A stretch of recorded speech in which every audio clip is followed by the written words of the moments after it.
Omicidio della pasticcera Roncade, tensione a Silea nell'abitazione dove vive Paolo Gorghetto, il nuovo sospettato a 35 anni dal delitto. L'uomo si professa innocente, la procura vuole risentirlo per capire come il suo DNA fosse sulla scena del crimine. L'ipotesi degli inquirenti è che il 29 gennaio 1991 si sia consumato un delitto d'impeto. Il sangue di Gorghetto si trovava su una tenda della pasticceria. Venerdì prossimo gli accertamenti della RIS. 2 tragedie in poche ore colpiscono le amministrazioni di Padova e Cinto Euganeo. Il 58enne usciere di Palazzo Moroni muore in sella allo scooter. Il 69enne consigliere comunale di Cinto perde la vita con la moto. Una fuga a tutta velocità fino a 240 km/h partita da Fontanafredda e conclusa a Montebelluna. L'automobilista, poi bloccato, non si era fermato all'alte della polizia locale. Lo hanno legato, picchiato, rinchiuso nella camera da letto. Notte di terrore per un noto avvocato sequestrato nella sua villa di Abano Terme. I ladri sono scappati con pochi spiccioli. Inchiesta contro la pedopornografia online. Il blitz della polizia postale. Arrestati un 66enne veneziano e un 49enne vicentino. Sequestrati centinaia di video e foto raccapriccianti. Incendio in un'abitazione di Torri di Quartesolo. Il vicino di casa, un poliziotto fuori servizio, salva 2 anziani coniugi dalla morte, sia l'agente che 2 carabinieri intossicati durante il salvataggio. A Palazzo Ferrofini la proposta di legge regionale bipartisan per valorizzare e sostenere i caregiver familiari. Fianco a fianco nella presentazione Alberto Stefani e Giovanni Manildo.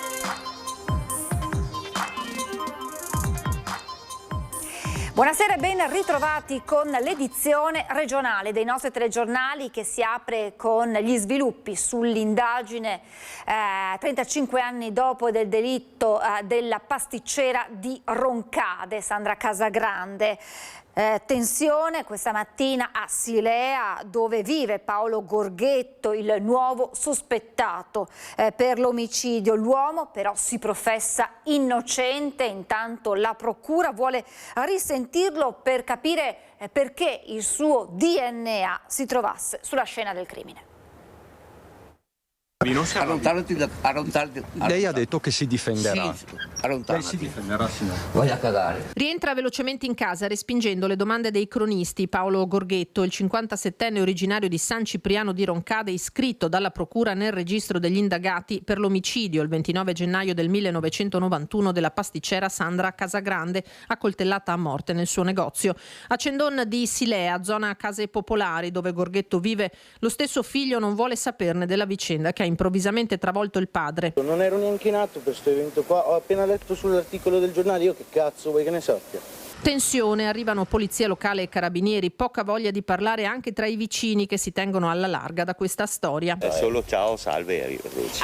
Ma che lei sa che poi carabinieri dire 5 minuti? Sì, li ho visti, sì. Quando?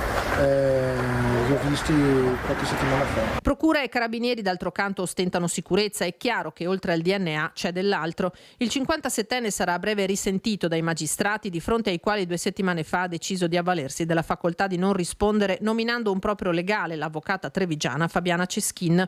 L'uomo, poco più che 20enne all'epoca del delitto, si professa innocente, ma per gli inquirenti dovrà essere in grado di spiegare come mai il suo sangue è stato trovato sulla scena dell'omicidio, in particolare su una tenda insieme a quello della vittima, uccisa con 22 coltellate. Per avere la certezza che il suo DNA coincida con quello estrapolato nel 2007 dall'Università di Padova dalle tracce biologiche prelevate alla pasticceria Due Torri, il prossimo 29 maggio scenderanno in campo gli specialisti del RIS, chiamati a confrontare i profili genetici disponibili. Quello di Gorghetto è stato nuovamente isolato attraverso il prelievo effettuato l'8 maggio, ma in banca dati nazionali già c'era per un reato commesso nel 2016. È da lì che è arrivata la segnalazione di un codice genetico compatibile, grazie al fatto che la procura sul caso Casagrande ha sempre continuato a lavorare, salvo incappare in un ostacolo imprevisto. Gorghetto infatti ha un fratello gemello. Il DNA ritrovato a Roncade sarebbe potuto appartenere anche a lui. Gli inquirenti hanno dovuto quindi procedere a una verifica, appurando che il codice genetico non coincideva ed escludendo l'uomo dall'indagine. Incidente mortale nel primo pomeriggio di oggi in via Cavalcaressa. Siamo a Cinto Euganeo, in provincia di Padova. A perdere la vita lungo la strada provinciale 89, a bordo della sua moto, il consigliere comunale Paolo Barbiero.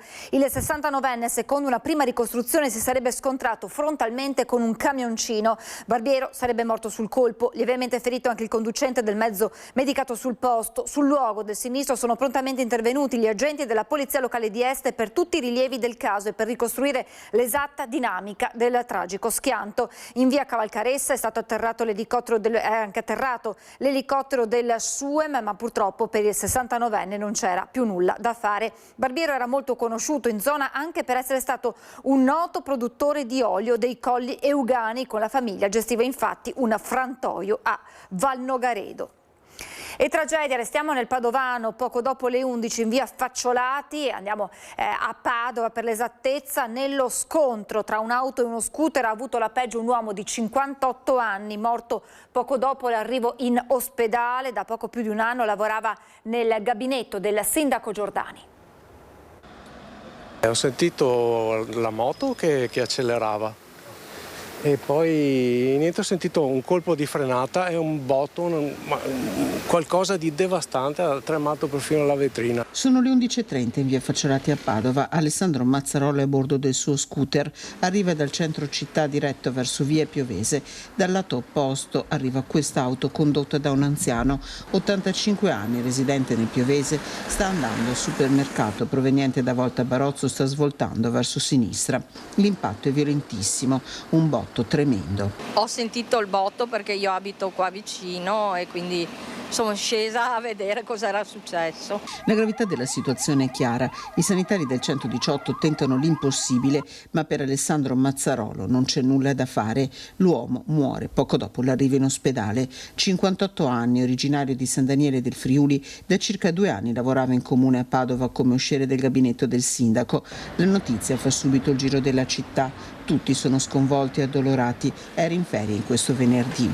Già in passato Alessandro Mazzarolo aveva subito un grave incidente, sempre mentre viaggiava in scooter, di cui ancora riportava le conseguenze.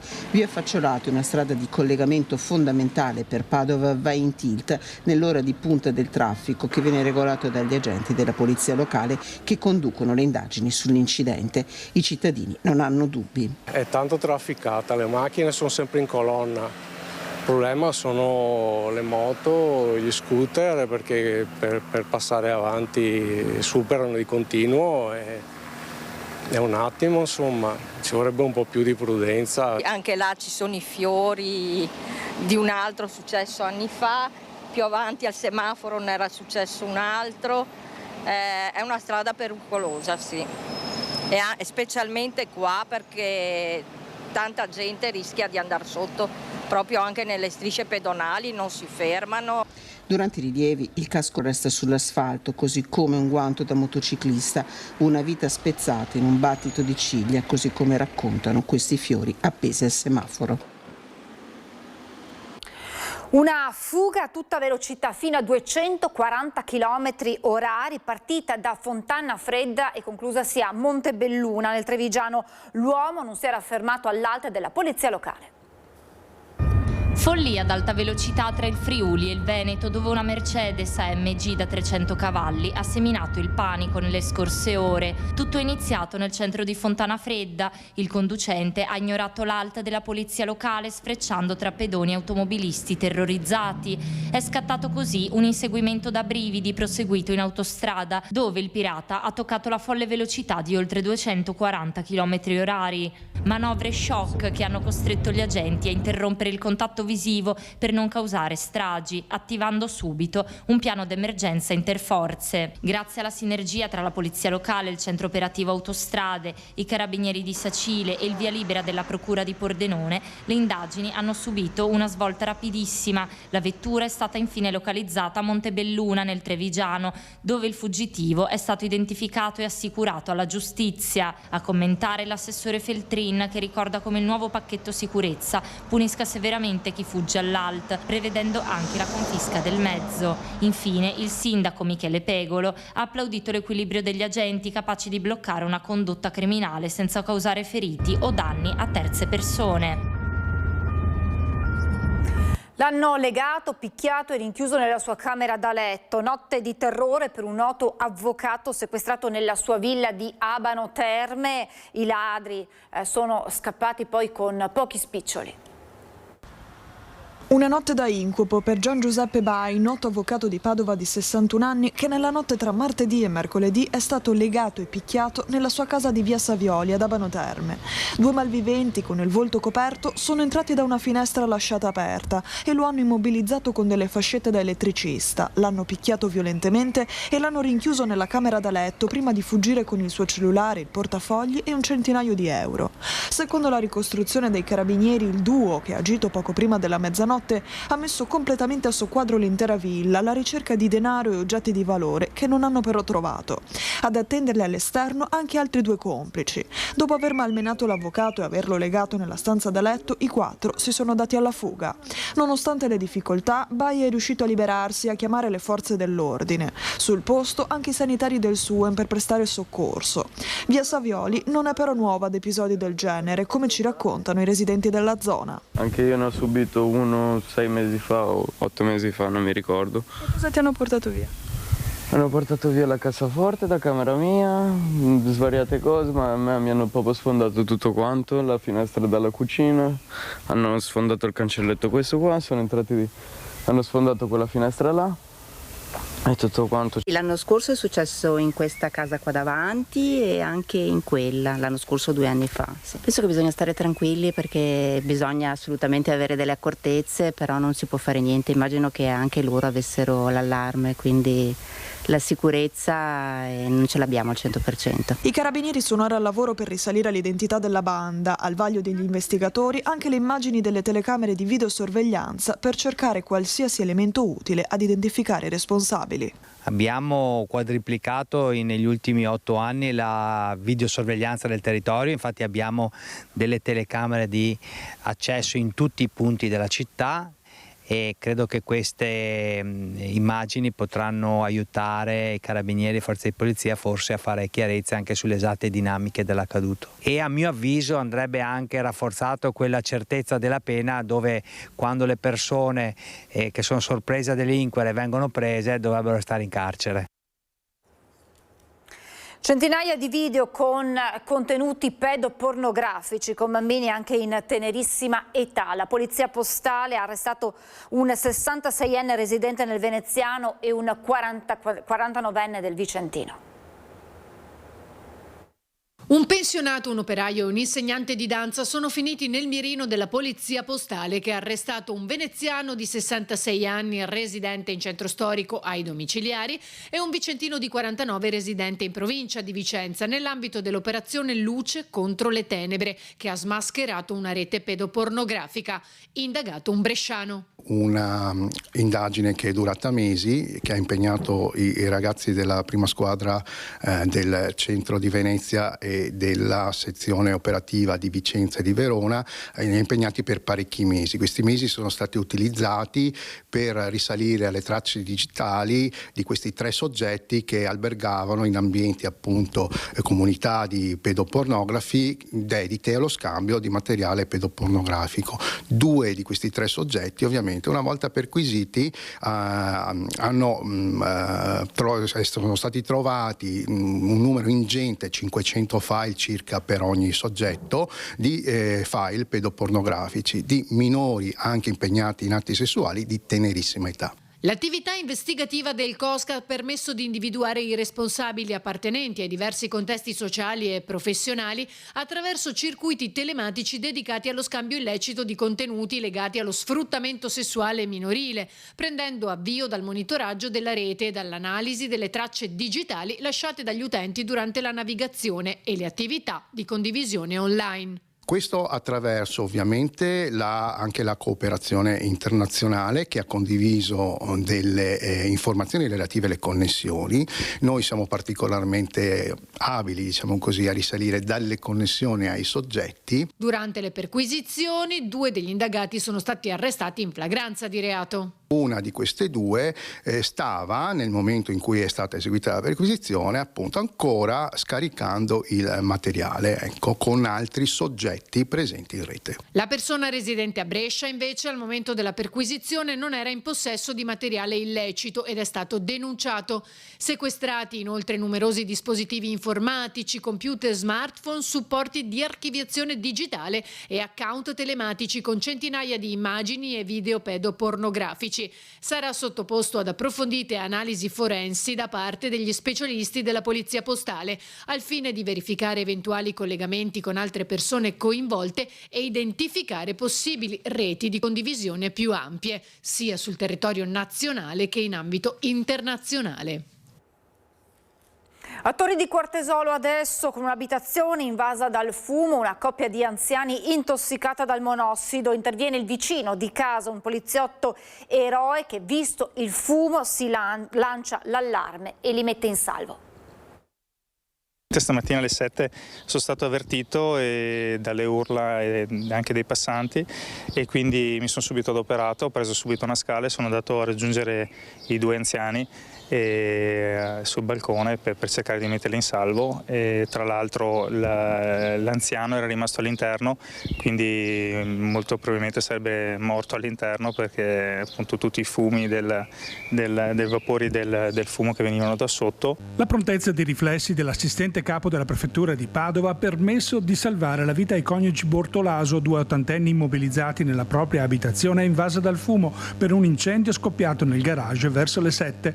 Lanciato l'allarme con freddezza e coraggio, il poliziotto ha raggiunto la coppia di anziani con una scala di fortuna, aiutato anche da due carabinieri fuori servizio giunti sul posto. Ho fatto scendere prima l'anziano, poi la signora un po' più difficoltà perché aveva anche dei problemi di deambulazione in base a dei vecchi acciacchi, e nel mentre sono arrivati fortunatamente i colleghi della radiomobile dei carabinieri e abbiamo coordinato insomma subito le cose e abbiamo cercato anche di spegnere l'incendio perché all'interno c'era ancora l'autovettura e delle munizioni, essendo lui un cacciatore, quindi sono partiti anche diversi colpi. Una situazione potenzialmente molto pericolosa che fortunatamente non è finita in tragedia. Tutti e 5 i protagonisti sono finiti in ospedale a causa delle esalazioni di monossido respirate. Siamo andati per l'intossicazione perché avendo preso i fumi all'interno per cercare di portare fuori il Bortolaso, ovviamente ci siamo intossicati e c'erano i valori dell'emoglobina alti, ci hanno messo sotto ossigeno e per precauzione ci hanno portato in ospedale. Il poliziotto però, nonostante il rischio corso,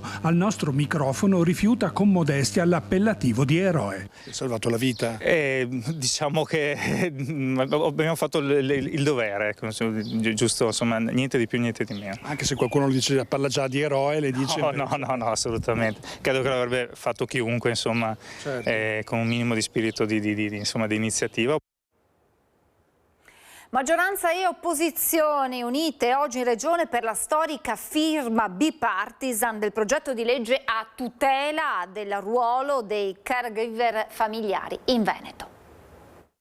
Firma storica a Palazzo Ferrofini, sede del Consiglio regionale del Veneto, dove maggioranza e opposizione hanno dato il via libera alla proposta di legge regionale numero 10 dedicata ai caregiver familiari, ovvero a chi ogni giorno si prende cura di persone fragili, anziani o disabili. Il provvedimento, dal valore di poco più di €1 milione, ha il titolo Disposizioni per il riconoscimento, la valorizzazione e il sostegno del caregiver familiare. La firma, quella del presidente della Regione del Veneto, Alberto Stefani. Cosa fa questo testo di legge? Permette soprattutto a queste persone di avere la certificazione del proprio percorso di cura e quindi poterlo spendere anche nel mondo del lavoro, la garanzia che queste figure siano integrate all'interno dei servizi sociali degli enti locali e quindi far sì che il piano di assistenza individuale sia gestito anche insieme al caregiver. Accanto a lui, nella firma bipartisan, anche i capogruppo di Lega e PD Riccardo Barbisan e Giovanni Manildo. Non a caso questa proposta di legge è già stata ribattezzata legge Stefanildo. Moltissima soddisfazione perché abbiamo una politica che, al di là delle contrapposizioni e giustamente delle diversi modi di vedere la società, sulle cose serie si unisce e cerca di dare delle risposte importanti per i cittadini. Una legge sui caregiver è fondamentale e dà delle risposte in modo vero a molti cittadini veneti. veneti. Secondo uno studio della CISL, su dati Istat 2019, in Veneto sarebbero circa 600.000 caregiver, quasi la metà avrebbe registrato un peggioramento della propria salute fisica e mentale a causa del carico assistenziale. Il presidente Stefani ha sottolineato inoltre come la regione intende investire ulteriormente su formazione, sostegno e tutela di chi assiste quotidianamente un familiare. Significa fare l'interesse dei veneti. Io ci tengo a fare l'interesse dei veneti, ho firmato questa proposta di legge, l'ho fortemente voluta, potevamo fare un DDL di giunta, intestarci i meriti, dire che eravamo stati bravi solo noi. Ho preferito fare un'altra strada e credo che questa sia la strada che i veneti vogliono da noi e che vogliono da me. E con questa legge chiudiamo questa edizione del nostro telegiornale. Vi lascio come di consueto alla sigla e a seguire le previsioni del tempo. Grazie per essere stati con noi, buon proseguimento di serata.